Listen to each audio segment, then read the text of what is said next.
when I was learning music, I just wanted to compose, so I didn't actually learn performance. I couldn't just sight read music. I mean, I could read sheet music, and after a lot of practice, I could play the song.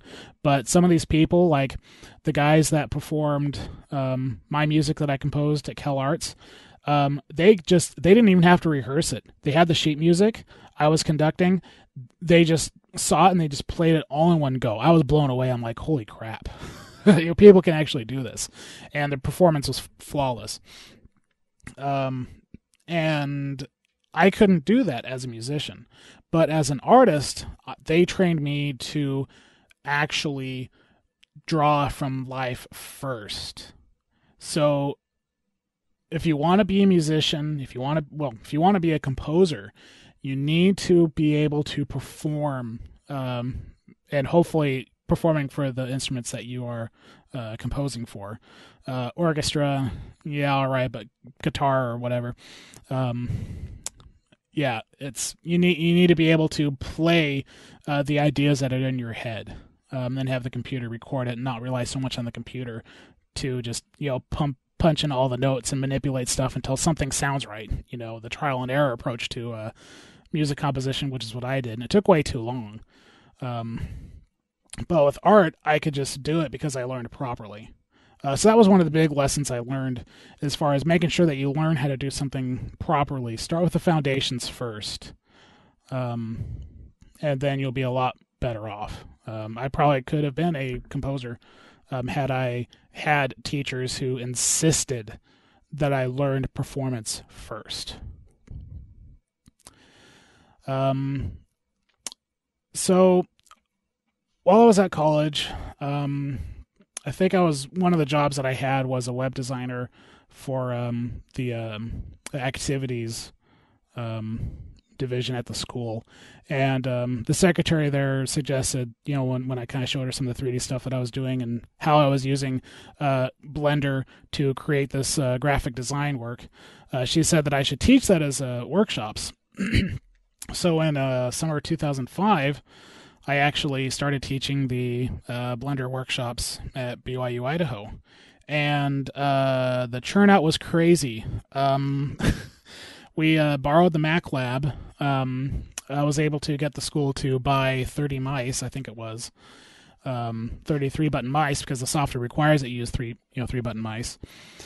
And I think like the first week, the room was full. I mean, people had to sit down or people had to stand. It was just crazy.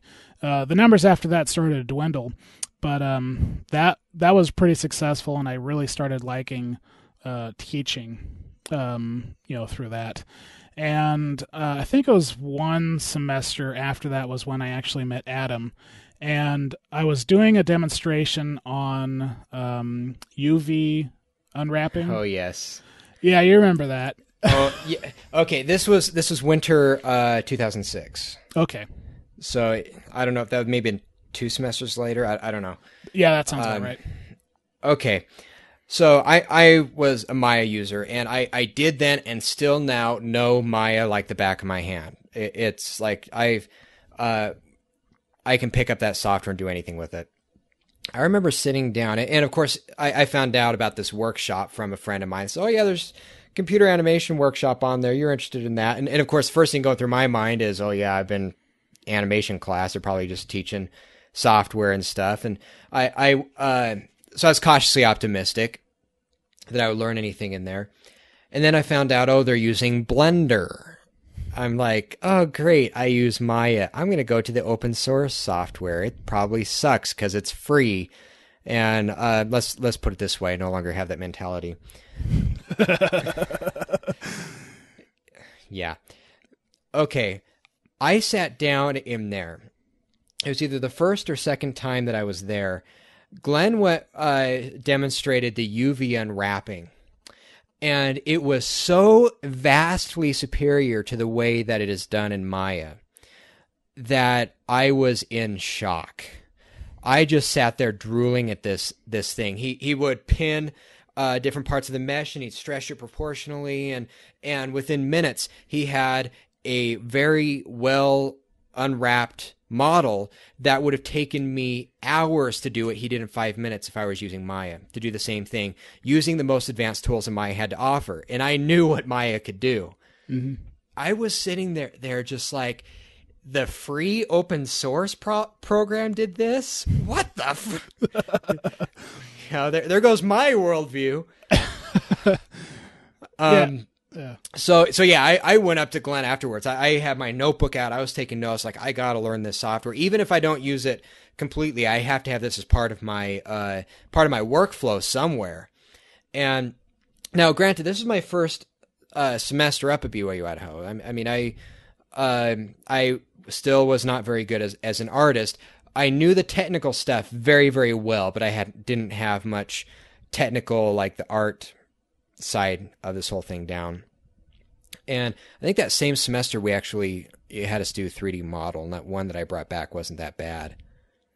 But even so, I mean, the technical side of it was very good, but no art to back it up.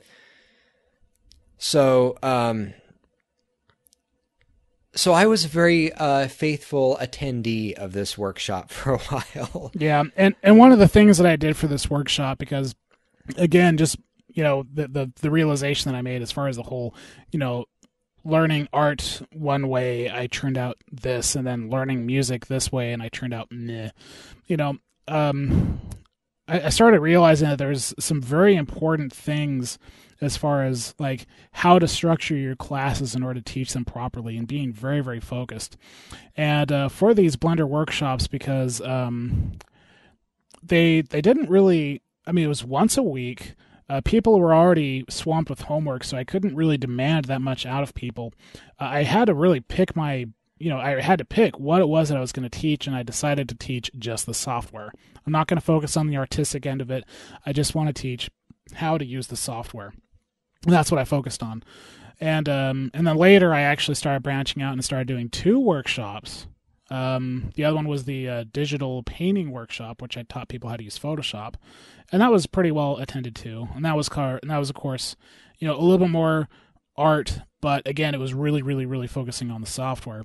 I think our last semester, or second to last semester, well, actually, no, we did this for 2 semesters. It was the 3D Animation Studio, where we actually tried to gather artists, people in the college together to create an animated short, because we were looking at what some of the other schools were doing, in particular BYU Provo, as far as their animation division. We're like, yeah, I wonder if we could do that with Blender. In short, no. It wasn't because we were. It wasn't Blender. It was time. Yeah, it was a time commitment, because the students at BYU and Provo, I mean, they were doing that all day long.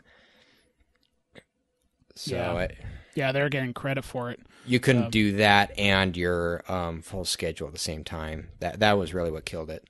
Yeah, so that was a problem with scope, and it was good to kind of learn that lesson. But I think we kind of learned that the hard way. We had this project that I kind of pushed for this, because really in my mind I didn't really care that much what the project was. I just wanted to be working on a animated project in order to get my skills up. And so we started out with this Liam's Travels short, and it was going to, but as we started throwing out ideas, remember, like, I'm passionate about stories, and it turns out so is Glenn, and we both are perfectionists when it comes to stories, but we both had this imagination that we're just churning out ideas and bouncing off each other. I would throw out an idea, and Glenn would take that idea, build on it, make it better, and he'd throw it back, and I make it better still, and then vice versa. And then it ended up being this short that we projected at 10 minutes. Reality is, we animated the whole thing, it'd be closer to 20. It might not have been that long. I mean, we never actually got around to. We did have someone actually storyboard it, but we didn't do an animatic of it. Yeah, we didn't do an animatic, but I think it would have been a lot longer than we were projecting. We projected 10 minutes. Yeah, and I'm pretty sure it would have been longer than 10 minutes, but we just didn't have like the time, because we were all students, we're all busy. This wasn't for credit, and so I had a personal project I was working on that was much smaller scope. And that was inspired by the Firefox ads. I had a couple of ideas for. You mean it was inspired by the Mac ads? Well, it was inspired by the Mac ads, but Yeah. Firefox had their own ad campaign that was going at the same time. So I guess it was kind of inspired by both. Yeah, I think Mozilla had a contest. Was that what it was? Yeah, it was a contest to make your own. Now, I didn't do anything for the contest, but I thought about it, and I was like, I could do something independently. And really, I didn't and still don't give a crap about Firefox. The whole point of the project was to give me something to do. And it's like, hey, that concept works. Yoink. Yeah, I'm a product of the 90s. Yoink. Yoink. So I had like about 6 ideas for ads, and they were the format of the Apple ads. You had the 2 characters standing side by side, and I think they're still doing this campaign. That campaign's been going forever. Actually, they stopped it recently. I'm a Mac, I'm a PC. Yeah, they actually did stop that. Oh, they did stop it? Okay. Yeah, but it was only like a few months ago. But thinking of how long, I mean, how many years has that been going on? Yeah, that one's been going on for... Well, it was a very successful campaign. It was to the point. It was punchy. It was funny. Anyway, so it was that format. And so I had Firefox, which is a little anthropomorphic fox, and then Explorer, which was like a Dr. Livingston, with the cap and the blunderbuss. And he was actually modeled after the character from Jumanji. Yeah. Yeah. Oh, he looked great. I mean, that character was hilarious. Yeah. See, now here's something that I do want to point out. Liam's Travels, the Blender workshop studio thing that we were trying to do, through the school. The only thing we were able to get done was like some concept art and like maybe one art asset, which was just like the character 3D model. That's as all as we were able to get done with that. But for the Firefox, we actually had models. All the characters we had a model, we had a fox, we had the Explorer, we had the Opera Singer, which was supposed to be the Opera browser, and the idea she was obese and Opera's bloated. Get it? Meh. Okay, so then we had an actual leopard, and he was supposed to be Safari because it was from Leopard, which was their operating system at the time. Yeah, we never did finish that one though. No, that one was finished. That's right. All you of them just was did finished. It. That's right. You did it. Yeah, the only character I think I designed was the Opera one. Yeah, you designed the Opera one. I just did the leopard because I just based it on a real leopard and kind of anthropomorphized him a little bit. I had a weasel for Ice Weasel. And the joke behind there was we had like 20 weasels would come in because they're all just forking it everywhere. Yeah. And what was there? Wasn't there one more? No, that may be all of them. Chrome didn't exist yet. I think that was it. Yeah. But all the characters were done. The sets were just going to be simple, just the white background. We even recorded the voices for this. Oh, and we had some awesome voice work. The voice work was amazing. We got actors on campus. The Explorer and the Opera Singer were both absolutely hilarious. We got those two in front of the microphone. They got in character, and we were constantly back there laughing. They had the Opera Singer, well, I'm wearing a metal broad. Then the Explorer go, oh, me too, but that's beside the point. Yeah. Yeah, that one we actually got really far, but what happened was that I went in there to animate. Now, granted, I've been studying animation for years. I'd done it forever, but I was not trained as an animator. That wasn't going to stop me because I've done a lot of animation, but I wasn't that well trained. But the other problem that I had was I sat down to animate it, and then I looked at these. We're putting this stuff together, and none of these were true anymore.